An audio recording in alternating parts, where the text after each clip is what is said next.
স্বাগত বন্ধুরা, মিনুর গপ্প সপ্পর চ্যানেলে আজ শোনাবো আশাপূর্ণা দেবীর লেখা ছোট গল্প দৃশ্যান্তর। উমাপদ যখন ছোট ছিল ওকে ভাত খাওয়াতে বসে ওর মা বলতো, ধৈর্যের পরীক্ষা হচ্ছে আমার।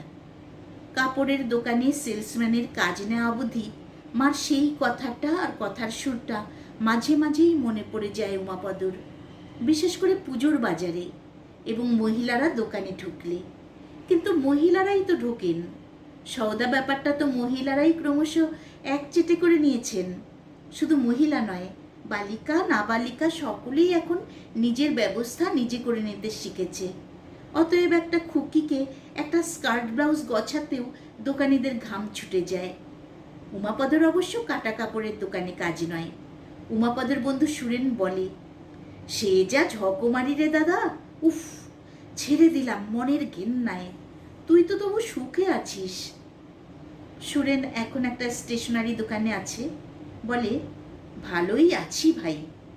উমাপদ হাসে, বলে, আমিও এমন কিছু মন্দ নেই, ধৈর্যের পরীক্ষা দিতে দিতে অধৈর্য প্রুফ হয়ে গেছি। কথাটা মিথ্যা নয়। উমাপদকে কেউ কোনো দিন বিরক্ত হতে দেখেনি। পুজোর বাজারে রাত 10টা, 10:30 অবধি দোকান খোলা। দোকানের আর সব সেলসম্যানেরা বেজার হচ্ছে, বিরক্ত হচ্ছে, আরও নতুন গাঁট খুলতে গা করছে না। কিন্তু উমাপদ অবিচল, উমাপদ অক্লান্ত। উমাপদ গলা শুকোনোর নিবারণ করতে মাঝে মাঝে একটা টফি গালে দিচ্ছে আর নবোদ্যমে চালিয়ে যাচ্ছে। আর একটু লাইট কালার চাইছেন? দিচ্ছি বৌদি, এই যে দেখুন। ফরফর করে খুলে ফেলে উমাপদ শাড়ির সমস্ত ভাঁজটা, দাঁড়িয়ে উঠে নিজের কাঁধ থেকে হাতের উপর ছড়িয়ে দিয়ে বলে, দেখুন, ব্যবহারটা দেখুন, হলদে কোথায়, ছড়িয়ে পড়লে একদম ক্রিম কালার।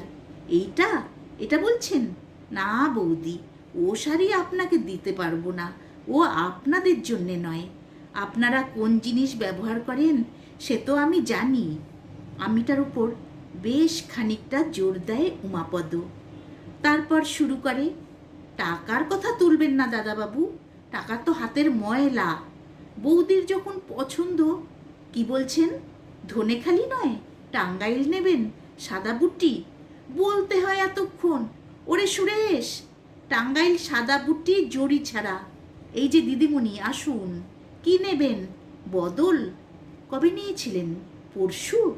দিন।